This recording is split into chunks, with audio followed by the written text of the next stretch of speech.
जय श्री राम, हर हर महादेव। मैं आचार्य प्रसून द्विवेदी, महाकालेश्वर हनुमान मंदिर विष्णुपुरा अरवल बिहार से एक बार पुनः एक नए विषय के साथ आप सभी के समक्ष उपस्थित हुआ हूँ।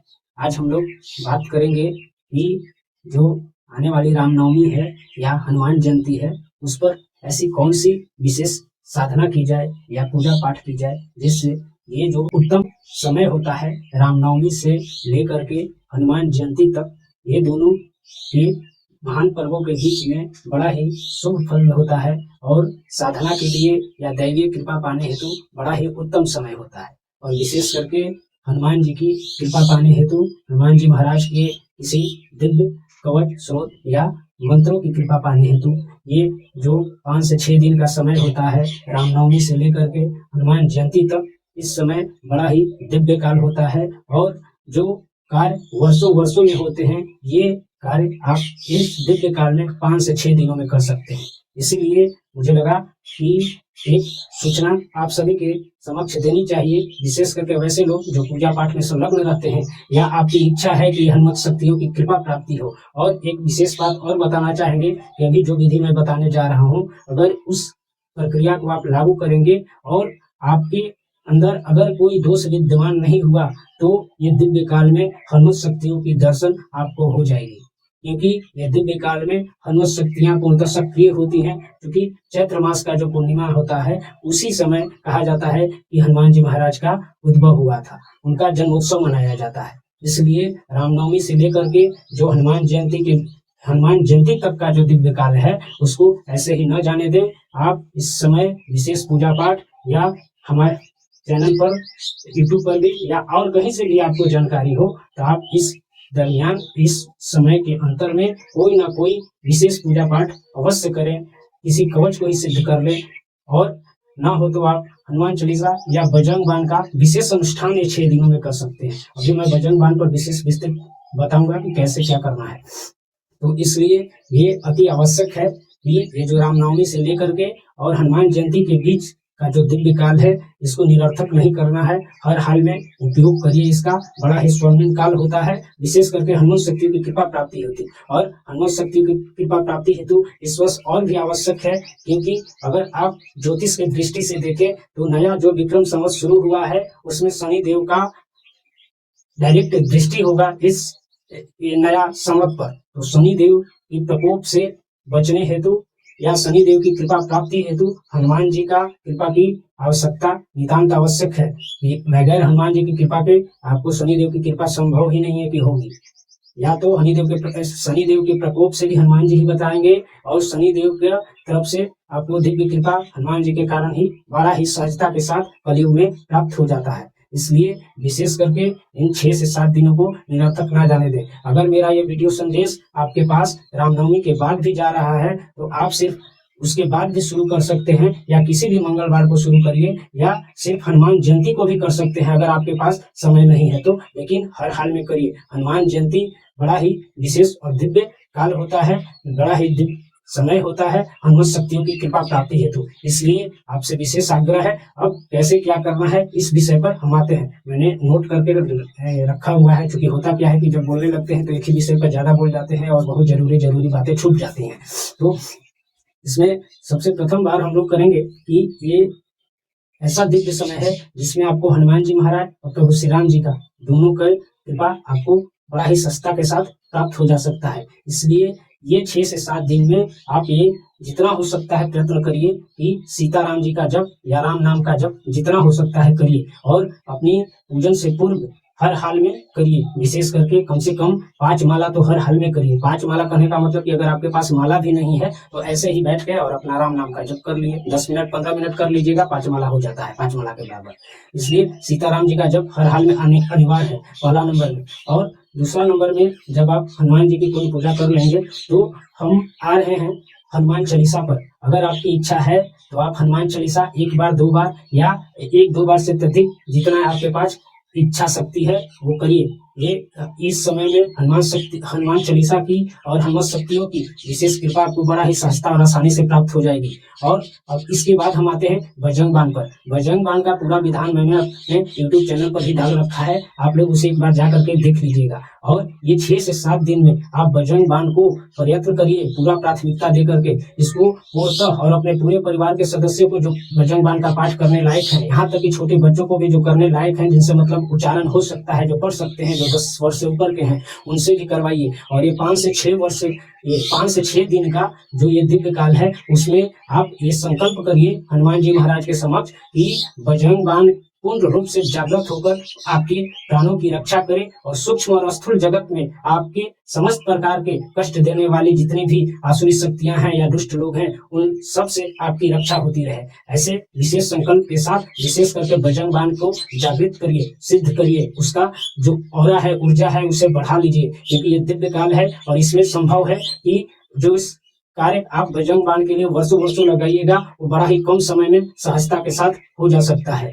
और बजरंग बाण के पाठ करते समय आप ये प्रयत्न करिए, अगर आपके पास यथाशक्ति है, कि ये 6 से 7 दिन हर रोज आप 108 बजरंग बाण जो व्यक्ति कर लिया, आपको फिर बजरंग बाण पढ़ने की आवश्यकता नहीं पड़ेगी। और जब ये बजरंग बाण के लिए आप कार्य कर लीजिएगा, और हो सकता है किसी से 108 बार ना पढ़े, आप 51 बार ही पढ़िए, लेकिन पढ़िए। यही वो समय है जिसे आप बजरंग बाण को पूर्णतः जागृत और सिद्ध की अवस्था में ला सकते हैं, जिसे कहा जाता है मंत्रों की सिद्धि। बजरंग बाण की सिद्धि जब आपको प्राप्त हो जाएगी, तो उसका फायदा ये होगा कि आपके लिए एक कवच का निर्माण हो जाएगा, एक सुरक्षा, ये कवच बन जाता है शरीर के चारों ओर, सभी दिशाओं से आपकी रक्षा होगी। भले वो नजर ना आता हो, लेकिन एक घेरा आ जाता है। हनुमान जी की दृष्टि में आप आ जाइएगा, आपके लिए, आपके परिवार के लिए सुरक्षा का कार्य करता है। आप घर से बाहर जा रहे हैं, आपके साथ कैसा क्या अनिष्ट घटित होने वाला है, ये आपको नहीं पता है, लेकिन अगर आप उस घेरे में रहिएगा, तो काल की भी नजर आपकी होगी, तो उसको सोचना पड़ता है। आप यकीन मानिए, करके देखिए, प्रत्यक्ष को प्रमाण की आवश्यकता नहीं होती।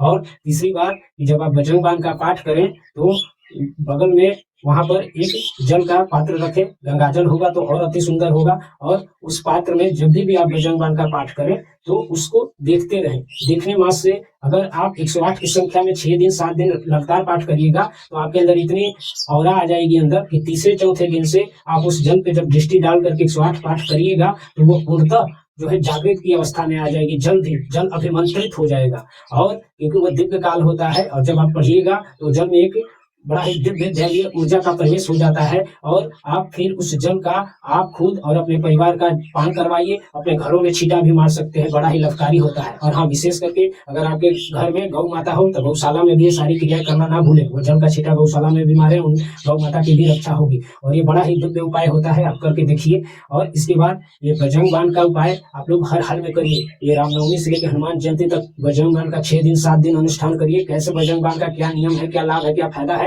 वो सारा का सारा चीज मैंने अपने एक वीडियो में डाल रखा है। और हो सकता है तो ये वीडियो को डिस्क्रिप्शन में भी हम उसका लिंक दे देंगे, आप लोग देख लीजिएगा। और इसके बाद जब आप कर लीजिएगा, तो ये बजरंग बाण का हो गया। उसके बाद एक और बात है कि आप चाहें तो एक और मंत्र आता है, उसका भी जप कर सकते हैं, लेकिन ये वही लोग करें जो हनुमान शक्तियों का उपासना या साधना या हनुमान जी की पूजा आप बहुत लंबे समय से करते आ रहे हैं। या जब ये आप मंत्र करिएगा, तो जो मंत्र अभी हम बताने जा रहे हैं, उनमें हनुमान जी का बीज मंत्र है। तो जब बीज मंत्र बड़ा ही ये का जो है ना प्रादुर्भाव होता है, इसलिए बड़ा ही ये, अगर आप ब्रह्मचर्य का पालन करते हैं, नियम कायदे के साथ रहते हैं, तो ही इस मंत्र का जप करिएगा। और अगर आप करते हैं तो ज्यादा विशेष डरने वाली भी बात नहीं है, बड़ा ही शुद्ध और ये शास्त्रीय मंत्र है, और बड़ा ही लाभकारी मंत्र है। आप इसका जब जप करिएगा, तो बड़ा ही ये इसका प्रत्यक्ष प्रमाण भी आपको देखने को मिलेगा। वो मंत्र है ओम हम हनुमते नमः। हम जो है यहाँ पर बीज मंत्र है हनुमान जी का, इसलिए आप ध्यान रखिएगा, ओम हम हनुमते नमः। ये सब करने के बाद, और आपको जो कुछ भी लगता है कि आप हनुमान जी की निमित्त कर सकते हैं, तो करिए ही। और आप लोगों से एक विशेष आग्रह ये है कि हनुमान जयंती के दिन हनुमान जी महाराज का विशेष पूजा आप करें। उस दिन पर्व काल की तरह आप मनाइए। और अगर कहीं आप हनुमान मंदिर में हैं, तो एक बात और बता रहे हैं इस वीडियो में, अगर आप चाहते हैं कि आपके घर की गृह की भी रक्षा हो, तो बजरंग बाण जब जागृत हो जाएगा 108 पर आपके पास बजरंग बाण की सिद्धि हो जाएगी, जागृत अवस्था में आ जाएगी, तो मैं उसका अनेकों प्रयोग करने की विधि बताऊंगा, जिससे आप, जैसे कहा जाता है ना कि 100 सुनार की और 1 लुहार की, तो वो 1 लुहार वाली बात है बजरंग बाण। अगर आप बस उसको आप जागृत करिए, जिस दिन आपके पास जागृति की अवस्था बजरंग बाण की आ जाएगी, मैं आगे आने वाले समय में भी बताऊंगा कि जागृत होगा या नहीं, कैसे जानेंगे, ये खुद से आपको पता चल जाएगा कि हाँ, उसकी बजरंग बाण की जो औरा है वो आपके पास आ चुकी है। अच्छा, उसका प्रयोग कहाँ करना है, कैसे करना है, जहां मन तहां करिएगा तो आपकी जो ऊर्जा है, जो औरा है, वो छीन हो जाएगी, उसको आप संभाल नहीं पाइएगा, क्योंकि साधारण जल की बात नहीं हो, तंत्र की बात फिर हो जाता है, क्योंकि सारा खेल ऊर्जा का ही है, औरा का ही है, सूक्ष्म जगत का ही है। इसलिए आप इसका प्रयोग करिए। अगर बजरंग बाण की सिद्धि आप लोग जितने लोग कर लेंगे, तो आप हमसे संपर्क करिए, या किसी भी माध्यम से करिए, फोन से या कमेंट से। उसके बाद हम बताएंगे कि आप अब आगामी आने वाले मंगलवारों के दिन उस बजरंग बाण का अपने घर की रक्षा के लिए, अपने परिवार के सदस्यों की रक्षा के लिए, आप किसी भी अपने खुद की रक्षा के लिए बड़े से बड़ा जो है कार्यों में ये सहयोग करेगा। और विशेष करके अगर आपके ऊपर अविचारिक कर्म हो रहा है, तांत्रिक क्रियाएं की जा रही है, या किसी भी आसुरी शक्तियों का दुष्प्रभाव आपको अनुभव हो रहा है, तो उसके लिए सोने पे सुहागा कार्य करेगा। और लेकिन ये ध्यान रखना है कि बजरंग बाण का पूरा क्या विधान है, वो जाकर के आप एक बार देख लीजिएगा। और उसके बाद वो मंत्र का हम बता ही दिए, सीताराम जब, हनुमान चालीसा, हनुमान जी का पूजा पाठ करना है, जल विधि आपको बता दिया है कि अगर आपको जल अभिमंत्रित करना है तो आप वैसे कर सकते हैं। अच्छा, उसके बाद आपको एक बात और है कि अगर आप पूरी निष्ठा और पूरे नियम कायदे कानून के साथ 5 से 6 दिन रहे, तो हनुमान शक्तियों की दर्शन हो जाएगी, चाहे वो जिस रूप में हो। ये आपको, क्योंकि आपकी निष्ठा और भाव पर ही आपके दैवीय पूजा पाठ, अनुष्ठान या साधना का क्या परिणाम होगा, ईश्वर भी बहुत हद तक निर्भर करता है। और ऐसा नहीं है कि जिनको दर्शन नहीं हुआ उनको कृपा प्राप्त नहीं होती, क्योंकि दर्शन के लिए हो सकता है कि बहुत सारी बातें होती हैं, जिसको अभी यहाँ पर बोलेंगे तो वीडियो बहुत लंबी हो जाएगी। इसलिए हर हाल में इस दिव्य काल का जो है उपयोग करना है, इसका सदुपयोग करना है। एक विशेष और सूचना देनी है कि जब आप रामनवमी से हनुमान जयंती तक, या कोई भी दिव्य समय में, कोई भी लगातार 5 से 6 दिनों का कोई भी पूजा पाठ जब अनुष्ठान वगैरह करते हैं, तो आप ये कोशिश करिए कि एक निश्चित समय में ही करिए, उससे आपको बड़ा ही दिव्य अनुभव होगा। जैसे अगर शुरुआत हम शुरू दिन किए हैं कि 6 बजे सुबह से हम करेंगे, तो आप कोशिश करिए कि अब जितने दिन आपकी पूजा चलने वाली है, वो 6 बजे सुबह से ही टाइमिंग हो। ऐसा ना हो कि टाइमिंग इधर उधर करिएगा, तो वो उचित नहीं होता है। इसका गूढ़ रहस्य जो है वो सूक्ष्म जगत में व्याप्त है, इसके विषय में कभी बाद में हम लोग चर्चा करेंगे। इसलिए ये सारी चीजें पूजा लास्ट में जब आप खत्म करेंगे, तो लास्ट में आप हनुमान जी महाराज से क्षमा प्रार्थना अवश्य करिएगा कि हो सकता है कोई त्रुटि हो गई हो, या जाने अनजाने में, न्यूनता या अधिकता अवश्य, तो आप क्षमा करें। और ऐसा करते हुए आप हनुमान जी महाराज से क्षमा प्रार्थना भी कर लेंगे। और ये वीडियो रिकॉर्ड कर पा रहे हैं, क्योंकि नवरात्रि भी चल रहा है, हम भी पूजा पाठ में हैं, समय नहीं मिल पा रहा है।